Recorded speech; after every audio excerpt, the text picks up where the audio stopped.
वैसे भाई सतपाल जी पंजाब की तरफ से हैं, तो पंजाब की एक घटना मैं आप लोगों के साथ शेयर करना चाहूँगा, अनुमति है? तो हमारे जो आचार्य जी हैं, जिनको हम जन मुनि भी कहते हैं प्यार से, उनकी एक बात मैं शेयर करना चाहूँगा इस मंच पे।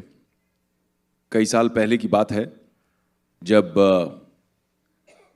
दो समुदायों में बहुत तीव्र रूप से झगड़ा हो रहा था। It was a very intense situation. और हमारे जो सिख भाई हैं, उनकी जो सेंटिमेंट्स हैं वो बहुत बुरी तरह से हर्ट हो गई थी। सतपाल जी, आप शायद इस बात को जानते हैं। उस समय पर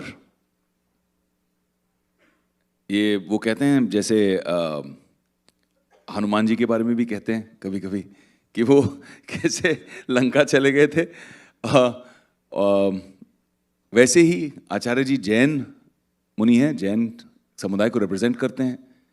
the conflict was between two parties that had nothing to do with Jainism. It was between Sikhs and a certain sect. And ऐसा ऐलान हो गया था कि 1 तारीख को हम 1 लाख नंगी तलवारें लेकर, ब्रांडिश्ड स्वॉर्ड्स, हम उतर जाएंगे चंडीगढ़ में, रोड्स पर उतर जाएंगे.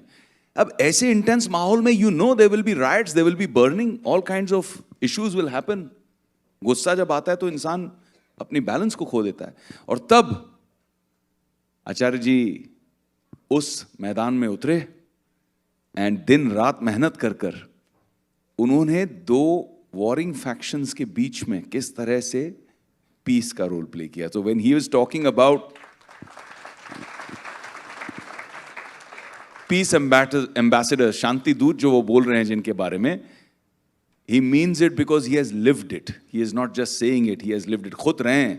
जब जैन समुदाय का कोई लेना देना नहीं था, तब भी जैन समुदाय का कंट्रीब्यूशन उस माहौल में पीस था, हमारे जैन मुनि, हमारे जन मुनि के माध्यम से.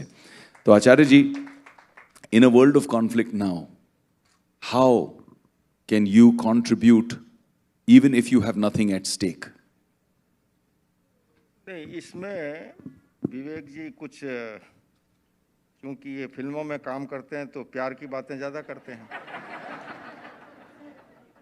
इसलिए इन्होंने कुछ मेरे लिए अतिशयोक्तिपूर्ण कहा है, ऐसा मैं मानता हूं. उसमें भी अगर योगदान किसी का था, केवल और केवल महावीर के अनेकांत दर्शन का योगदान था. अगर वो अनेकांत दर्शन की जड़ी बूटी संजीवनी मेरे पास नहीं होती, सच बता रहा हूं मैं, गुरुदेव को शायद ज्ञात होगा, मैं अकेला नहीं था उस टेंशन में. पंजाब भवन में मीटिंग हुई, सारे धर्मगुरु इकट्ठे हुए, 40 धर्मगुरुओं में से 4 को नियुक्त किया कि ये जाएंगे और सच्चा सौदा डेरा के प्रमुख को समझाएंगे, और उनसे उन्होंने जो सिख समाज के सेंटिमेंट को जो हर्ट किया है उनसे माफ़ी नामा लाएंगे, नहीं तो बड़ा बवाल हो जाएगा. तो 4 में हमारे स्वामी अग्निवेश जी, गुरुदेव के भी मित्र, मेरे भी मित्र वो थे, फादर डोमिनिक थे, हम सबके मित्र हैं वो, हमारे चीफ इमाम के पिताश्री उस समय जीवित थे, एक मैं भी था. और मैं बताता हूँ कि उस दिन मोबाइल पर कोई आधा घंटा ऐसा नहीं किया, एक तरफ भारत के home minister of India Shivraj Patil का फोन आ रहा है, कभी पंजाब के चीफ मिनिस्टर प्रकाश सिंह बादल का आ रहा है, कभी हरियाणा के चीफ मिनिस्टर उस समय भूपेंद्र सिंह हुड्डा का, क्योंकि सबकी सांसें अटकी हुई थी कि न जाने 1 तारीख को क्या होगा. हम लोग बैठे 7.5 घंटे तक, उनको समझाया बुझाया तो वो माफ़ी के लिए तैयार हो गए. लेकिन होता क्या है, कभी कभी आसपास में जो सलाहकार होते हैं ना, वो तैयार हो गए, हम बाहर आए और सलाहकारों ने वापस भड़का दिया, बोले नहीं माफ़ी नहीं मांगेंगे. फिर दोबारा बैठे, फिर समझाया, वो तैयार हो जाते हैं मूल पर्सन, लेकिन फिर से सलाहकारों ने फिर कह दिया, अंततः उन्होंने कह दिया जी हम माफ़ी नहीं मांगेंगे. अब हम लोग भी टेंशन में आ गए कि जिस आशा से हमें भेजा गया था हम भी उसमें खरे नहीं उतर पा रहे हैं. और उससे बड़ी बात है जो है वो समाज की है, देश की है. अचानक एक लाइट हुई. मेरे गुरु के जीवन में ऐसा वाकया आया था. आचार्य तुलसी ने एक पुस्तक लिखी थी और उस पर बड़ा बवाल हुआ. कोर्ट ने फैसला दे दिया कि ये पुस्तक सही है.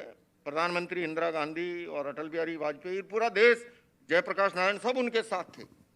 पर आचार्य तुलसी ने कहा कि नहीं, मैं एक संत हूं, साहित्यकार बाद में हूं, पहले संत हूं, और मेरी पुस्तक के कारण से अगर लोग गलत समझ रहे हैं तो मैं इस पुस्तक को वापस लेता हूं। और उस दिन वो जैन आचार्य जन आचार्य बन गया। मैंने उनसे कहा कि इस माफी मांगने से आप छोटे नहीं होंगे। भगवान महावीर कहते हैं क्षमा वीरस्य भूषणम।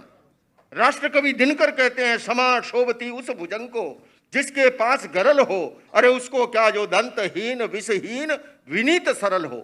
मैंने कहा क्षमा मांगने से आप छोटे नहीं होंगे, आप बल्कि जो है आपकी इज्जत बढ़ जाएगी। उन्होंने बात पकड़ी, अच्छा हम माफी नहीं क्षमा मांग लेंगे। अब मैंने कहा इधर से पकड़ो। मेरे बगल में वो अग्निवेश जी बैठे हुए थे, मैंने ऐसे कौनी लगाई, मैंने कहा बाहर मत चलना, लिखवा डालो। हम वहीं बैठे रहे, कागज कलम हाथ में दी। अगले दिन हमने जाकर के अकाल तख्त में वो माफीनामा सौंपा और वो जंजाल खत्म हो गया। लेकिन उसमें लोकेश मुनि ने कोई तीर नहीं मारा। महावीर के उस अनेकांत दर्शन का वो कमाल था।